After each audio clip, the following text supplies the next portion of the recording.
İndi bir adam deyə bilər ki, ay müəllim, sən nə danışırsan, mənasız. Pis fərci zad yoxdur həyatda. Elə nə varsa insan seçir də, yaxşıdır da. Tanınmış bir yazardı, Harari. Bu adam homoseksual xarakterlidir özü və homoseksualizmi təbliğ edir. Müsahibələrin birində baxıram, 3 dənə kitabı var. Yəni o qədər də belə dərin filosof deyil, tarixçidir. Sadəcə olaraq onun kitablarına vaxtilə Barack Obama, bir də Elon Musk istinad elədi. Kitablar məşhurlaşdı dünyada. Misal üçün 21-ci əsr üçün 21 dərs. Ustadlardan biri deyirdi ki, baxırsan görürsən ki, burada 21 yox, misal üçün 17-18 olmamış. 21-ci əsr olduğu üçün dartıb eləyib 21 dənə dərs. Yəni 21 dənə dərs deyil. Sadəcə də hər halda deyir ki, homoseksualizm yaxşıdır. Niyə?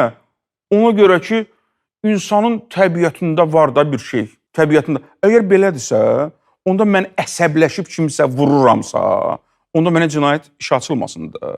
Təbiətində var. Təbiətimdən gəldi də. Hisslənmək, özündən çıxmaq, kimisə vurmaq tam təbii bir haldır. Bu nə mənasız argumentasiyadır.